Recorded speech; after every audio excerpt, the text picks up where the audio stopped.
Persia was the last country to be visited on the royal tour. The Shah and Queen Farda were at Mirabad, airport of Tehran, to receive Her Majesty and the Duke. In came the Britannia aircraft, and another stage was beginning of the 20,000-mile journey. The Queen was returning the Shah's state visit to Britain, renewing the friendship between the two royal families and the two countries.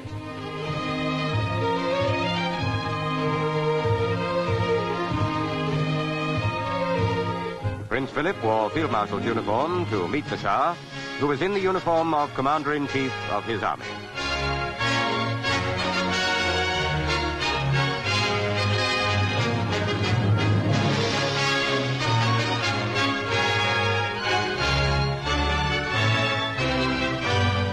Eight miles from Tehran stands the mausoleum of the Shah's father, Reza Shah.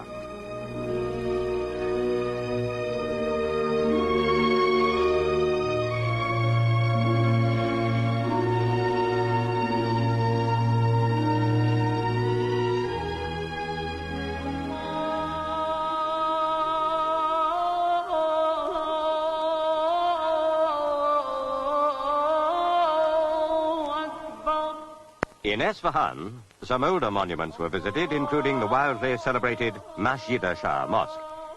Persians claim it to be one of the most beautiful buildings in the whole world. And as Persia is a land of carpets, the way was carpeted as far as the superlatively beautiful silver and gold screen.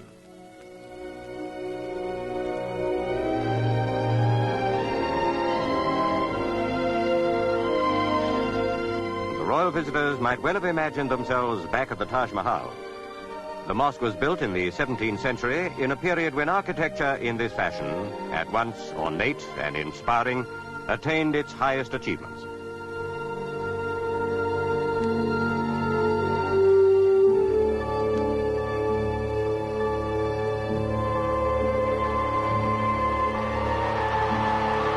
The mosque is 300 years old.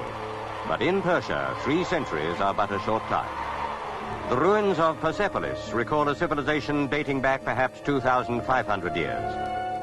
The city was captured and burned by Alexander the Great 2,300 years ago. Up the grand staircase, the kings of the ancient Persian Empire rode on horseback to enter the palace on ceremonial occasions.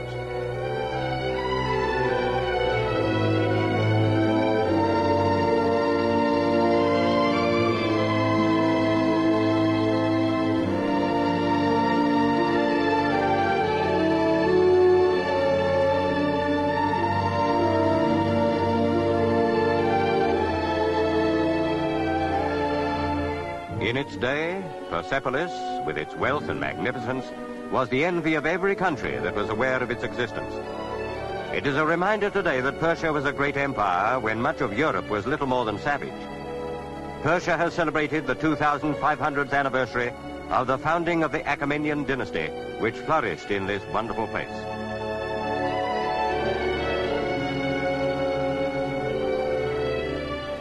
Though glorifying in its past, Persia today is no less proud of its virile present. At the Amjadiya Stadium, girls of the Reza Shah Kabir School gave a display of calisthenics in honor of the Queen. It is the Shah's policy to encourage physical culture in the schools throughout his dominion. Since he came to the throne, great strides have been made in education and in the general welfare of the younger people.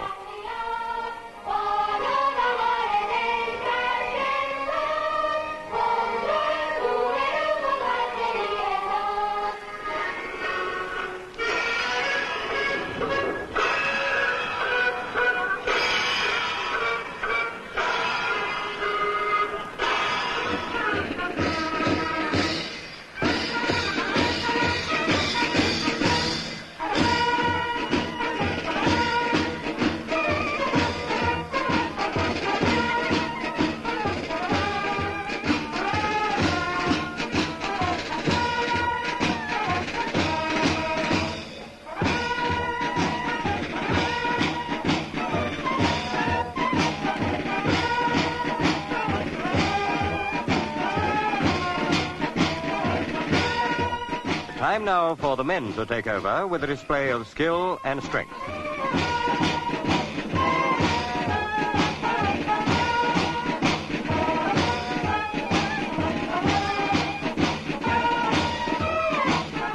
It certainly calls for strength to wield the Persian club. All too soon, Her Majesty's brief stay in Persia was over, and the great tour neared its end. In India, Pakistan, Nepal, and Persia, the Queen has left happy and abiding memories. Perhaps never in royal records has there been a more successful tour.